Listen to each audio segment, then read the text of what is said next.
The day my son told me they wanted peace, I did not understand that peace was a room with no chair for me.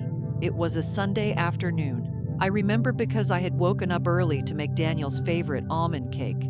I still had the old recipe card, stained with butter and thyme, written in my own careful handwriting from 35 years ago. Back then, he would sit on the kitchen counter swinging his legs while I mixed the batter. He used to steal almonds from the bowl and laugh when I pretended not to notice. That morning, as I measured flour and sugar in my small apartment kitchen, I felt useful, needed. There's a quiet joy in a mother's heart when she believes she is still part of her child's everyday life. I dressed simply a soft blue sweater, the one my grandson once said made me look like the sky. I carried the cake in a tin wrapped with a ribbon, not because it was necessary, but because small gestures mattered to me. When I arrived at Daniel's house, Mira opened the door. She smiled, but it did not reach her eyes.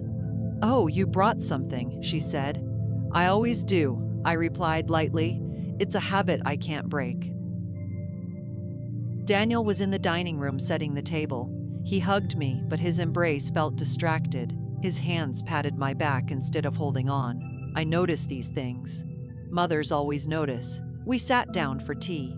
My grandson was upstairs playing. I could hear the thumping of his little feet and the faint sound of cartoon music.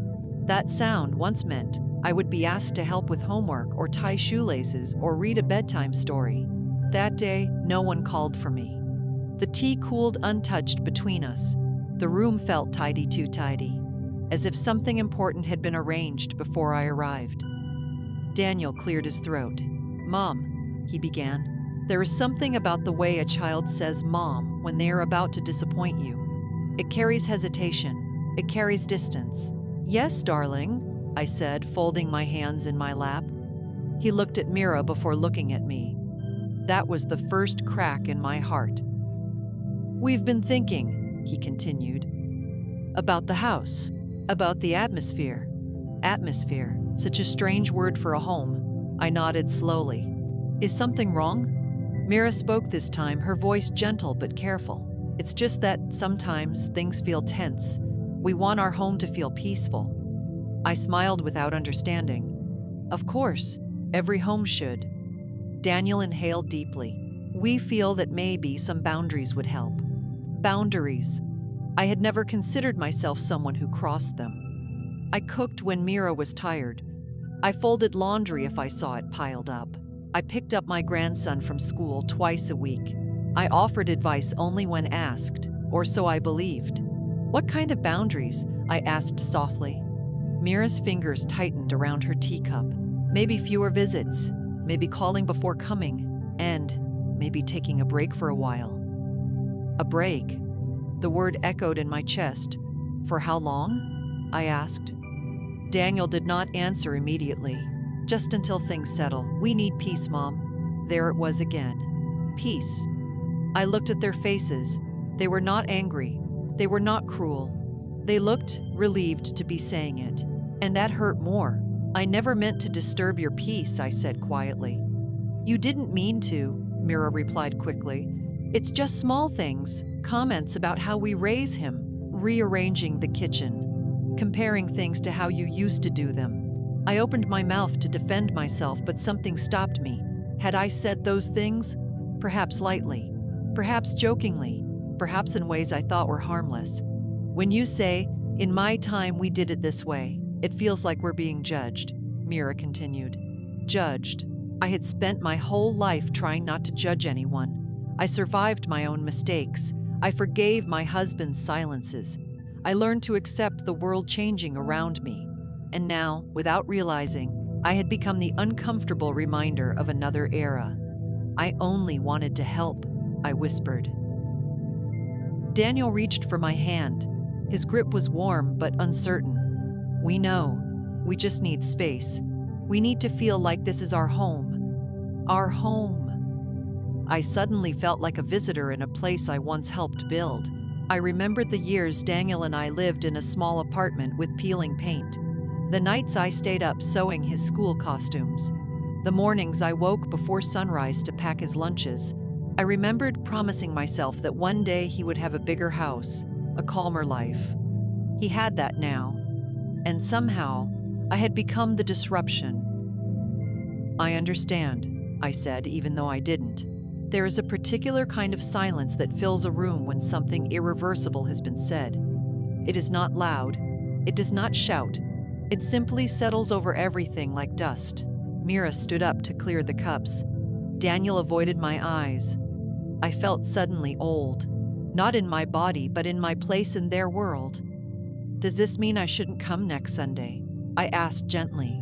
Daniel hesitated. "Let's see how things go." That was my answer. Upstairs, my grandson laughed loudly at something on the television. The sound traveled down the stairs and wrapped around my heart. I had memorized his favorite snacks. I knew the way he liked his sandwiches cut. I knew which blanket he dragged around when he was sleepy. Would I now need permission to see him? I stood slowly. "I should go," I said. "So soon?" Daniel asked, surprised. "Yes, I don't want to disturb the atmosphere." The word felt unfamiliar on my tongue. At the door, my grandson ran down the stairs at last. "Grandma, are you leaving?" I knelt carefully and hugged him tightly. "Just for today. Will you come tomorrow?" I looked up at Daniel. He gave a small, strained smile. "Grandma will call first," he said. "Call first." I kissed my grandson's forehead. "I love you. I love you more," he replied, the way he always did. As I walked to my car, the cake tin felt heavier in my empty hands. Mira had forgotten to return it. I sat in the driver's seat for a long moment before turning the key. The house behind me looked peaceful indeed. Quiet, orderly, complete. Without me. On the drive home, I replayed every conversation from the past year. Every suggestion I had offered. Every time I adjusted a cushion or corrected a small behavior, I had thought I was contributing. I had thought I was still a pillar in my son's life. But pillars, when they are no longer wanted, become obstacles. When I reached my apartment, the silence greeted me like an old companion. I placed my purse on the table and sat down without turning on the lights. For the first time, I asked myself a painful question. Had I mistaken proximity for belonging? I did not cry immediately. The tears came slowly, quietly, as if they too did not want to disturb anyone's peace. I had spent my life believing that love meant being available, being involved, being present. But that afternoon, I learned something else. Sometimes, the people you raise decide that your presence feels like pressure, and they call that pressure disturbing the peace. That was the day I began to understand that love without boundaries can slowly turn into invisibility. And though I did not yet know it, that conversation at the dining table was not the end of my role in their lives. It was the end of the version of myself who believed she had to stay at any table just to feel included. After that conversation about peace, I told myself not to be dramatic. Families go through seasons, I thought. Maybe this was simply a season of adjustment. Maybe Mira felt overwhelmed. Maybe Daniel felt caught in the middle. I reminded myself that love sometimes looks like stepping back. So I stepped back. At first, the changes were small enough to ignore. "Not this Sunday, Mom. We already have plans. We're keeping things simple this year. Let's reschedule."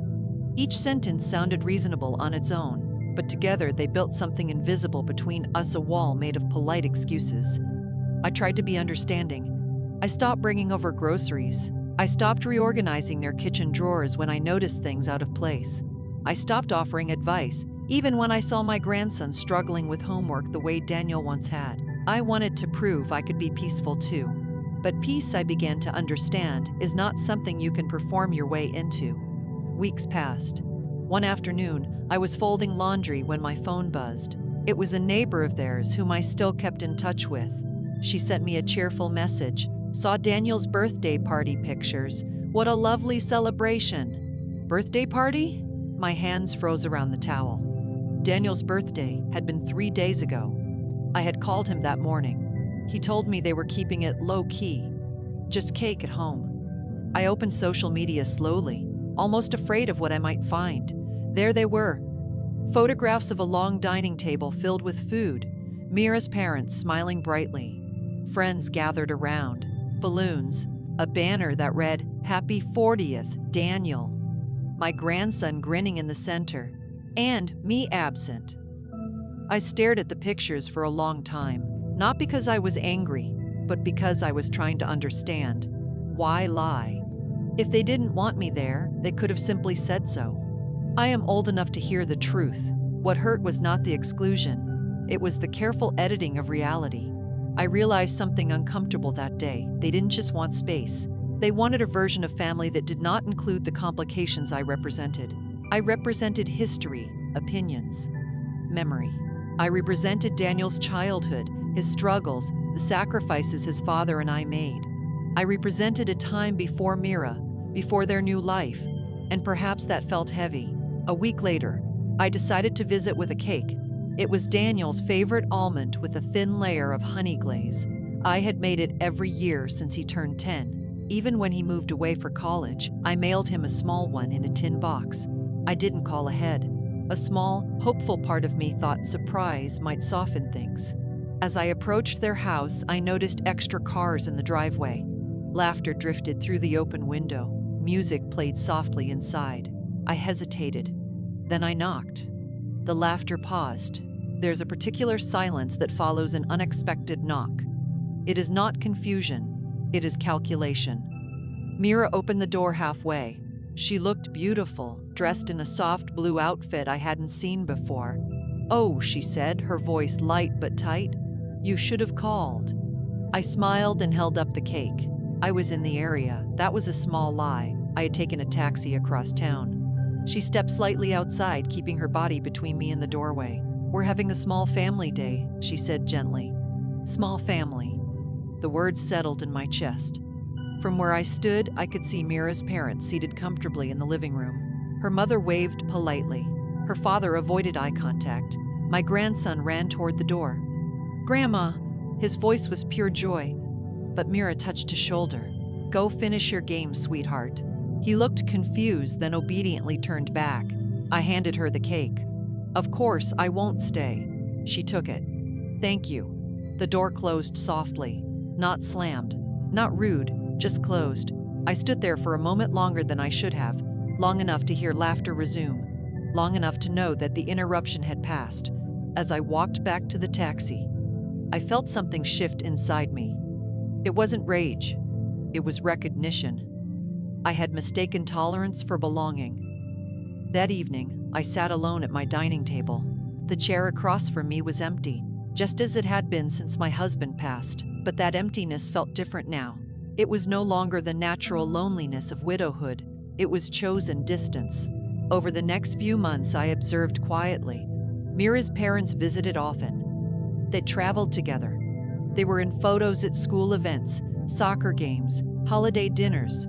I learned these things not because anyone told me, but because I saw glimpses online or heard small mentions from neighbors. "Your grandson did wonderfully at the recital." Recital? I had not known. I began to notice patterns.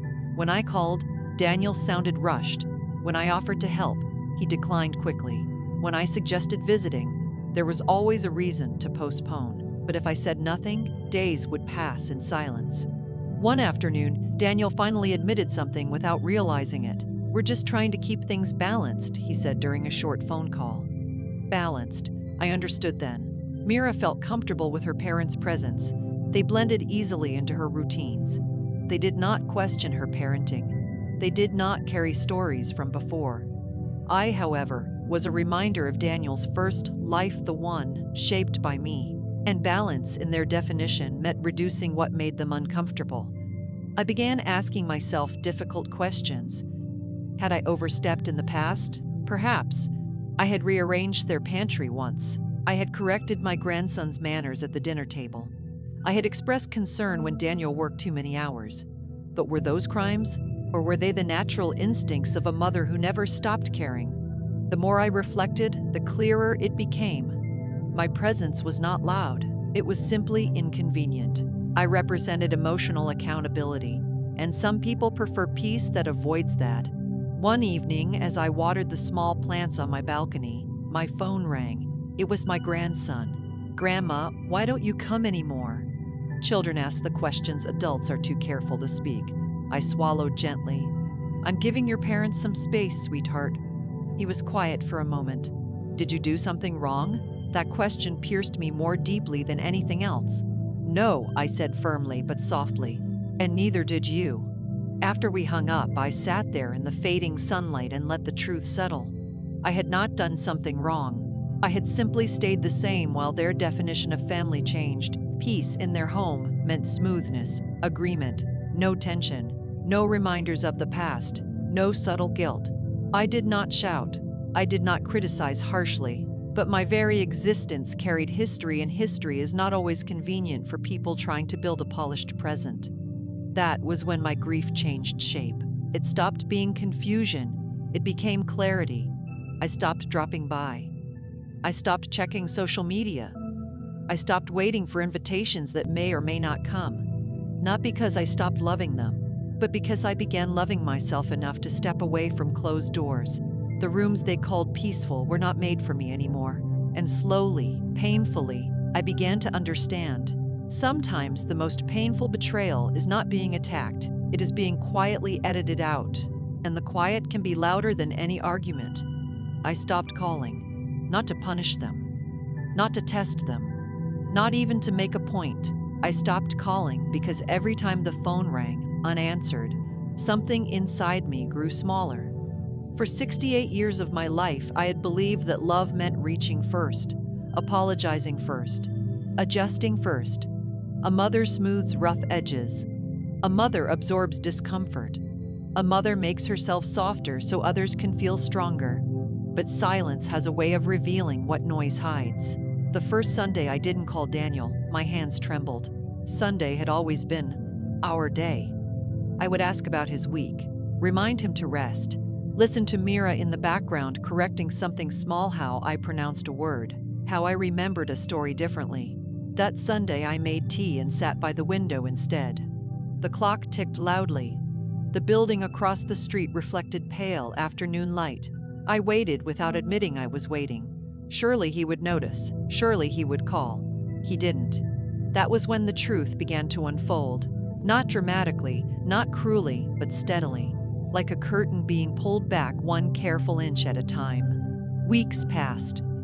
Daniel's messages became polite check-ins. Hope you're okay. Busy at work. We'll talk soon. We'll talk soon. We'll talk soon. Soon is a gentle word that can stretch forever. I responded kindly. I always did. I'm fine, dear. Take care of your health. Kiss my grandson for me. But I no longer filled the space with invitations, suggestions, or reminders. I no longer offered to come by and help. I no longer asked if they needed groceries or babysitting. I began observing instead. And observation, I discovered, is a powerful teacher. When I was present in their home, I had been too busy proving I was useful to notice how unwanted I felt. I thought if I folded enough laundry, cooked enough meals, kept my opinion small enough, I would blend in peacefully. But blending in is not belonging. Belonging does not require shrinking. I remembered small things now, things I had once brushed aside. The way Mira would sigh when I rearranged the kitchen shelves after cooking. We like it organized differently. The way Daniel would quickly change the subject if I mentioned old family traditions. That's not really our style anymore, Mom. The way conversations would pause when I entered a room, then resume in lighter tones. None of it was loud enough to accuse. None of it was sharp enough to confront. But together they painted a picture. I was tolerated, not embraced. I had mistaken politeness for love. That realization hurt more than their request for peace, because it meant I had been participating in my own slow erasure. One evening, I opened the box of old photographs I kept in my closet. There was Daniel at 5 years old, grinning with missing teeth. Daniel at 12, holding the science trophy he worked so hard for. Daniel on his wedding day, holding Mira's hand while glancing at me with teary eyes. "You'll always be my first home, Mom," he had whispered that day. I believed him. I still do. But sons grow into husbands. Husbands build new homes. And sometimes, in building those homes, they quietly move the first one aside. I do not blame Mira entirely. I understand the delicate balance of marriage. I remember being a young wife once, wanting space to build my own traditions, my own rhythm. Perhaps my presence felt like a shadow stretching too long across their walls. But understanding does not cancel pain. pain deserves acknowledgement. So I acknowledged mine privately. I let myself brief, not the loss of my son, but the loss of my place. There is a difference. I had lost my role as constant helper, constant visitor, constant reassurance, and without that role, I was forced to ask a frightening question. Who am I if I am not needed? For many women of my generation, being needed was our identity. We were the glue, the memory keepers, the quiet sacrificers. But glue dries, memories fade, and sacrifice, when unnoticed, becomes invisible.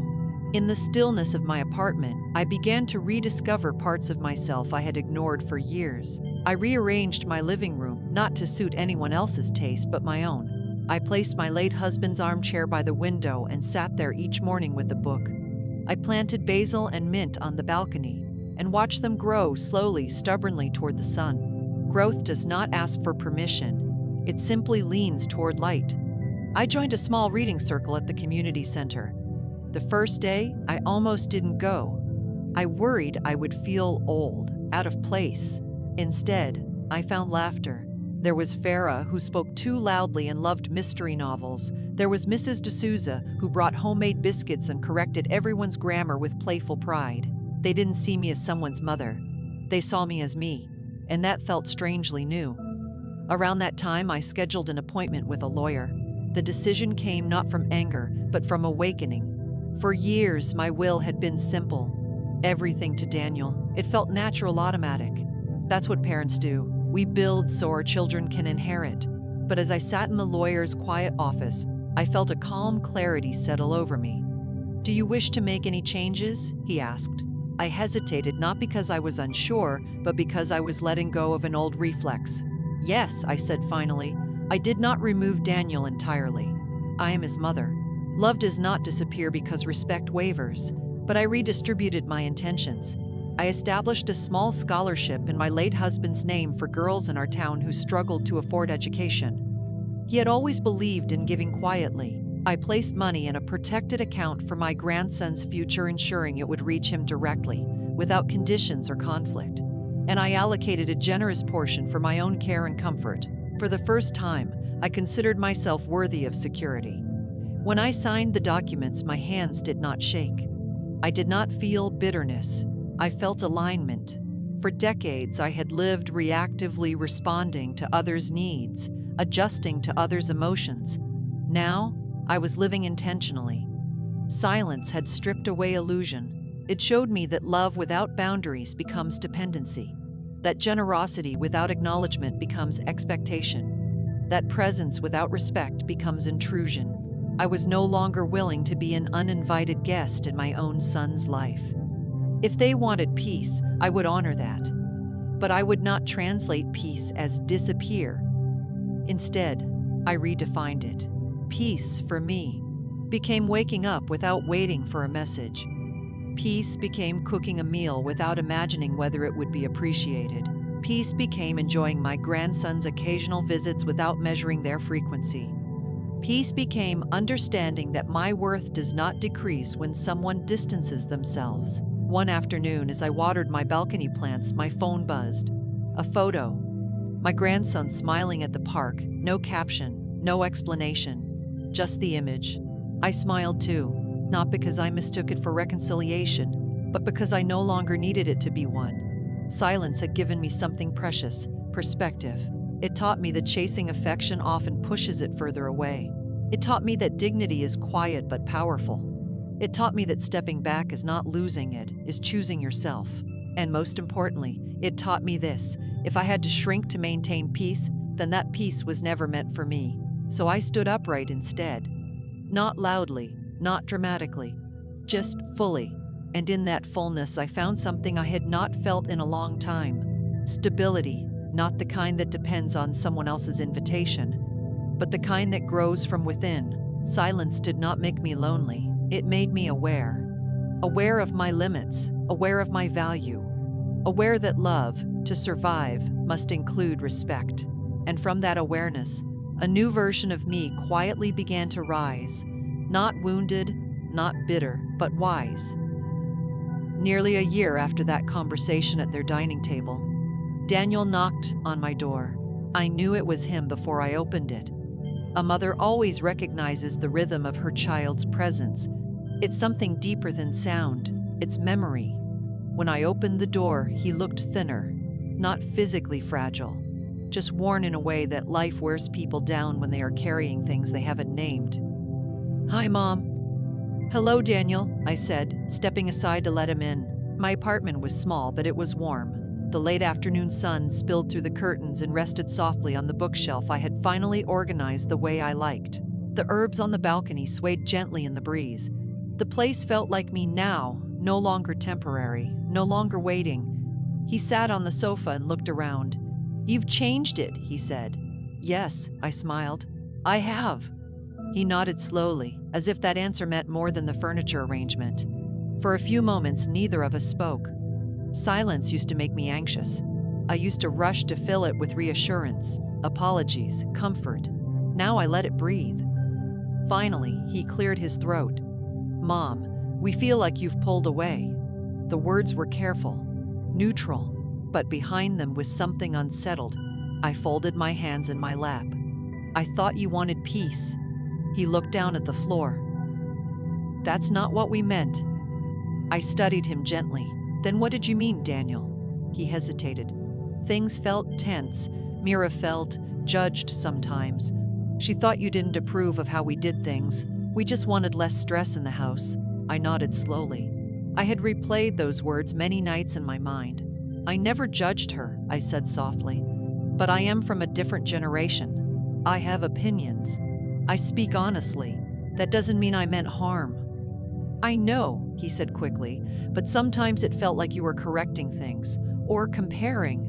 I let that settle inside me. There was a time when I would have defended myself, listed all the ways I had helped, all the sacrifices, all the quiet support. Instead, I said, "Maybe I didn't realize how I sounded, and maybe you didn't realize how easily I could be excluded." He looked up then, truly looked at me. "I never wanted you to feel excluded." "But I was," I said calmly, not accusing, just truthful. I told him about the birthday dinner I saw online, about the family gathering when I stood at the door holding almond cake, about the way invitations slowly faded. "I thought giving you space meant I was respecting your request," I continued. "But after a while, I realized I wasn't being given space. I was being removed." His shoulders lowered. "Mom, I didn't know you felt that way." "That's because I stopped saying it." The room grew quiet again. But this silence was different. It was not distance. It was recognition. For most of my life, I believed love meant endurance, patience without limit, forgiveness without boundary. But in that year alone, I had learned something else. Love without respect slowly becomes self-erasure. "I didn't disappear, Daniel," I said gently. I stepped back. "There is a difference. When you said you wanted peace, I realized I had to find my own." He looked around the room again, at the plants, the books, the framed photo of his father on the wall.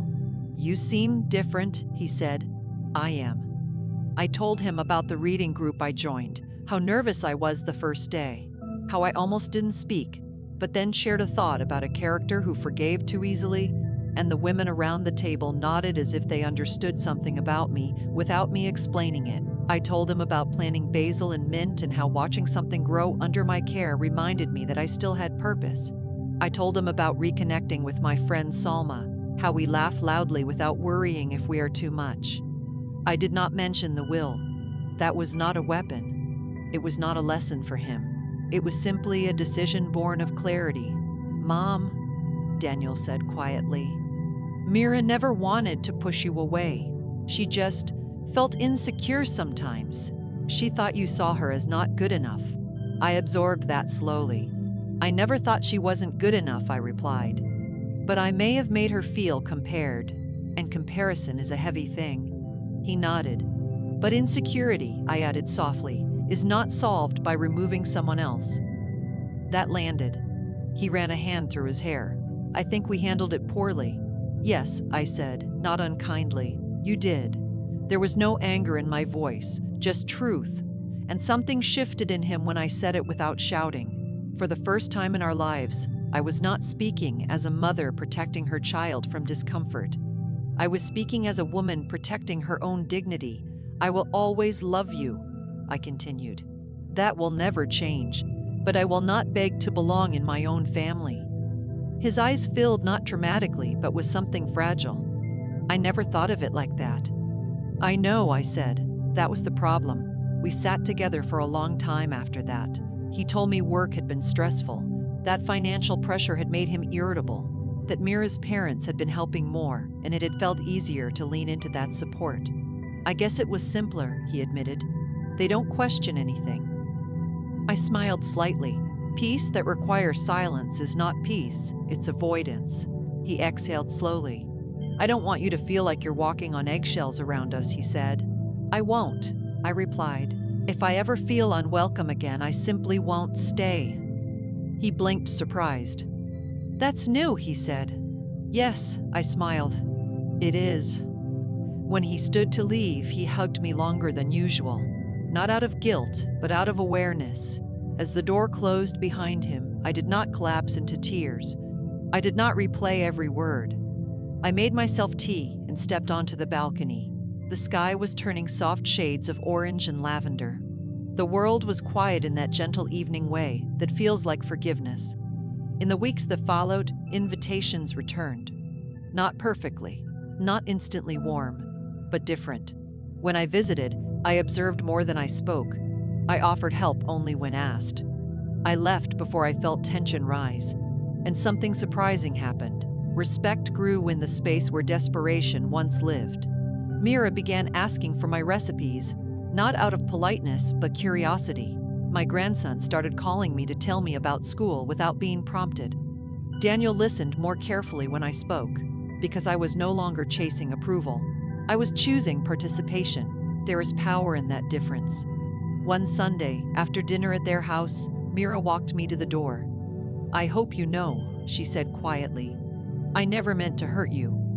I know, I replied, but impact matters more than intention. She nodded, thoughtful. As I drove home, I felt something steady inside me. Not victory, not revenge. Balance.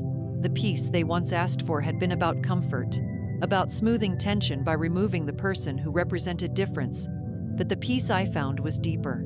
It was the peace of knowing I can survive exclusion. The peace of knowing my worth does not depend on someone else's invitation. The peace of having boundaries that protect my heart without hardening it.